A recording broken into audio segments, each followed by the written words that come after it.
Jacob, and I'm going for a drive.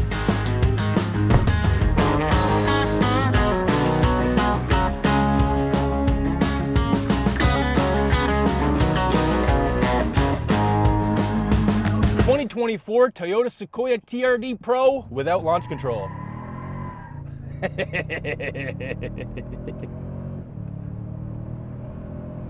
Still rips pretty hard with a brake boost.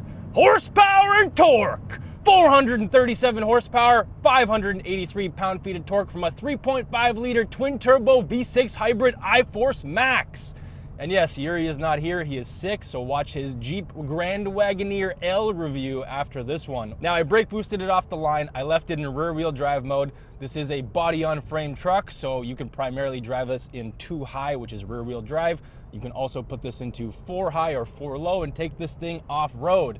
And I did take it for some very, very light off-roading, if you can even call it that. I basically just drove it on gravel. I did have some fun, hung the tail out. You can turn off traction fully, which is also how I got that launch to do the little skiddy skid in the beginning of the video. And yeah, it's pretty fun to drive off-road. This being the TRD Pro, which is what you want to take off-road, I assume that's why you'd buy this, or just have the bro truck that everybody sees on the road that thinks you go off-road, meanwhile you don't actually go off-road. Fox shocks, we get a little bit of a suspension lift, and the shocks are actually pretty comfortable. I wish they were a little bit softer. They're not adaptive, so they're just kind of stuck in their one mode. So if you change your drive mode between sport and normal and eco, it doesn't actually do anything for the shocks. They are comfortable in daily driving, but you go over some potholes and that's when you're kind of reminded that it's body on frame still.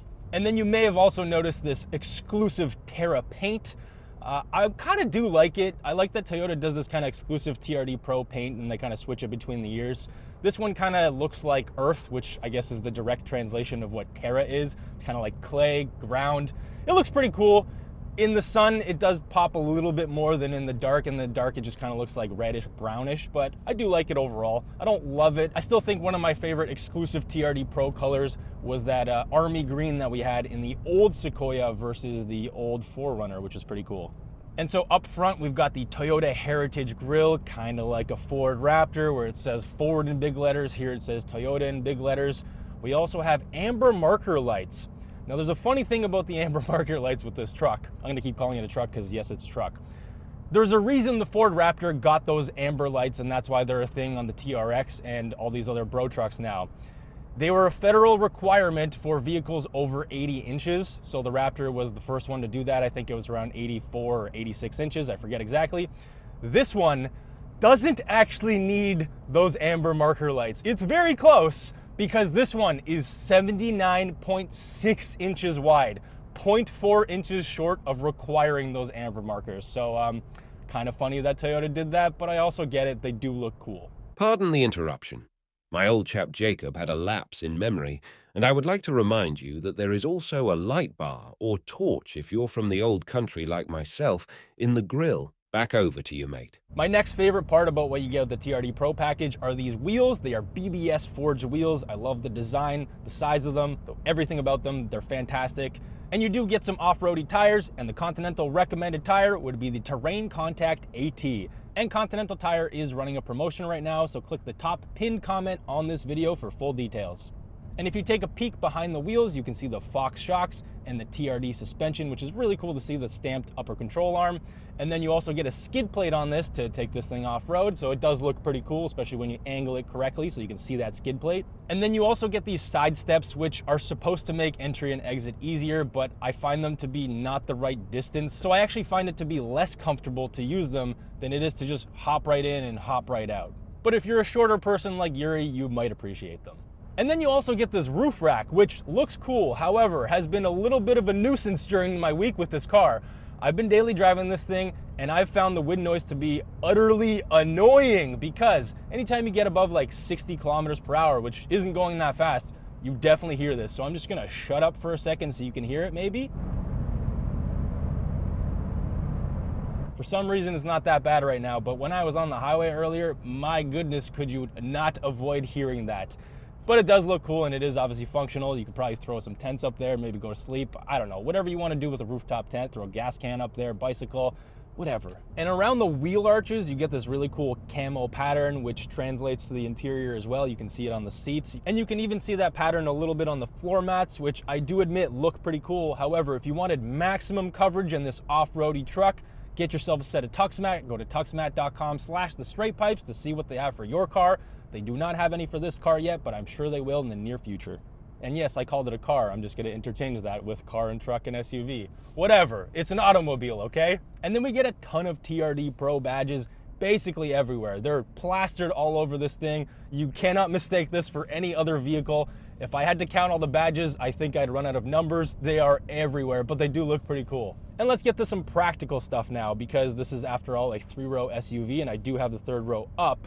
However, I've had some problems with it in daily driving. I had to pick up some dog food, and the dog food did not want to fit kind of laying down flat, which is what you'd expect, but the seats actually can move forward and back, which does give you a lot more room in the back at the sacrifice of the passengers in the 3rd row. So if you don't have any passengers in the 3rd row, I would suggest moving those seats all the way forward, and then you can kind of use this a lot more practically. However, if you want to maximize the 3rd row leg room, the configuration and the levels of the benches just don't really line up. You can move the little tray thing at the back, but when I had to pick up 250 pounds of water softener salt, it just looked ridiculous back there, and it is a very high load floor, so it's a bit of a pain. But luckily I am very strong, so it wasn't actually a pain for me, but for somebody else, man, you gotta build up your muscles to get it up in this thing. But I actually do fit in the 3rd row. It is not the most comfortable. My knees are basically in my face. That's because I believe the battery is under those seats, so they had to make some sacrifices for this iForce Max, which we have driven previously in the Capstone edition, so definitely check out that video as well. But you can also move the 3rd row seats automatically, which is really nice, up and down. It's a little slow, but it does work, and it is very convenient. You don't have to like break your back bending in there. And in the 2nd row, we've got captain's chairs, nothing to really complain about there, nice and comfortable. We do even have peasant blockers, and they are absolutely massive because those doors are huge. So it is really cool to have that.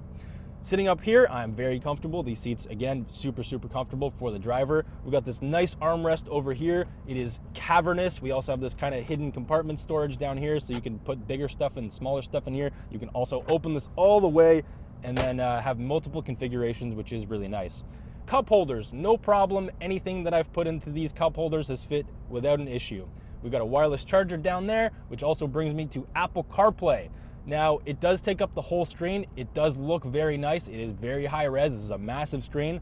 I know Yuri's complained about this in the past. However, Yuri's not here today. I actually really like this screen when you live in Apple CarPlay, but Yuri was 100% correct, because Toyota can actually fix this really good infotainment by just leaving this sidebar on at all times like a Jaguar Land Rover would. And that is literally my only problem with this whole thing. Well, there's one other problem. It's a little bit hard to reach the right side of the screen because it is so massive, but my workaround for that is actually just using the steering wheel buttons, and it does work really well. Right beside the mode button, you just press these arrows and you can skip your tracks, and you don't have to really reach that far away. Oh, and one thing about the Apple CarPlay and Android Auto, it is only wireless, which is a bit of a pain. It has disconnected for me a couple times where I've had to go through the settings and then click connect. So wired would have been nice, or at least the option for both. We've also got a 360 camera, which at the size of this thing is really nice to have. If you press the view button, you get egg mode. So thank you, Toyota, for egg mode. My son really likes seeing that. He was very impressed by egg mode. He is too. He actually thought the camera was chasing him around the vehicle, so he really enjoyed that. And thankfully, Toyota has still left us some hard buttons for the climate controls. We have heated and cooled seats. All that stuff works really well. Big old volume knob. We've got USB-C, USB-A, and we do have some gloss black down here. Not the most. Would have been nice if that was deleted for the same textured pattern that's beside the cup holders. And let's test the visor, which I should have been using this entire time, which would have been nice to block the sun. 3, 2, 1. Full pass. Good job, Toyota, and they're massive. And one of my favorite features of this interior is the red party stripe, just like my Raptor, because anytime you see this, it's a party kind of car or truck. And we have a fully digital gauge cluster. There is some customization between the tachometer and speed and all that stuff, so it does look pretty good. But my favorite part about the gauge is the iForce turbo gauge and the max gauge. What the two gauges show really translate to what you feel, because you get that torque fill before the turbo kind of kicks in. So I'm just gonna floor it. The max gauge is gonna go first, and then turbo gauge is gonna follow, and it really feels exactly like what I'm feeling. So good job, Toyota, on these gauges. I really like them. And this powertrain, I'm gonna talk about right now. It is really nice at low speeds. So coming from a stop sign or whatever, I'm just gonna literally stop right now. Very torquey off the line. It kind of gives you V8 power. It's very, very torquey thanks to that iForce Max torque fill. It is pretty quick, especially around town. You're gonna notice that. On the highway, it kind of falls off, but I also expect that. But this does have a lot of torque, so Toyota did a really good job of tuning that for city driving especially. You can also dial that down by going into eco mode, but I did not even bother with that. I just kept it in normal and dabbled in sport just a little bit. So let's see what sport does through Cliche Corner with full traction off in 2 high. Yeah, it's big, it's body rolly, pretty comfortable through here, and just hucking it in here with these off-roady tires just screeching, which makes complete sense. Yeah, it's a truck. What do you want? You want to take this thing off-road. But for daily driving, this is great. The powertrain's great. The transmission is also really good. The 10-speed auto does a really good job of smoothing out all the shifts. You really only feel them when you're like flooring it. So right now, had to go through a bunch of gears, and there. You felt it a little bit, but it is really, really smooth. And then when you're in the lower gears driving at city speeds, it's totally fine. Very, very good job, Toyota. And as for more off-roady stuff, you do have your MTS, your DAC crawl, your all that kind of stuff that you'd have to use in 4 high, 4 low. You can also lock the rear diff. You can't lock the front diff, but I don't really think you need that. I don't know how many people are actually going to take this thing off-road. I'm sure it's fully capable of a lot of stuff, although these side steps I feel like take away a little bit of the ground clearance. So you don't want to get high-sided, especially because this thing is quite long. But the approach and departure angles look pretty good. Oh, we also have a TRD badge on the exhaust, so let's take a listen to the outside.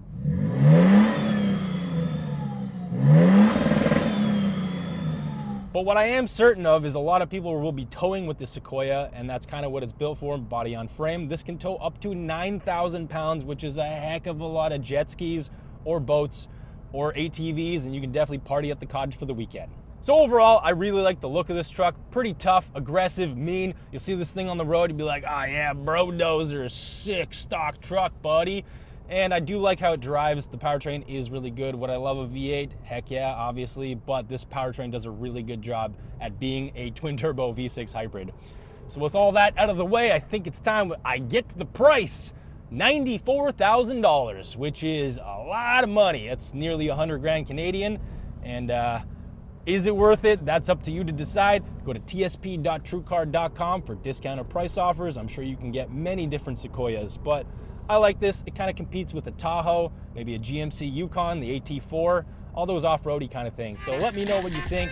Watch Yuri's video, the Jeep Grand Wagoneer L, and we will see you at the next video when we are both together. I'm sure Yuri will be fine by then. Thanks for watching.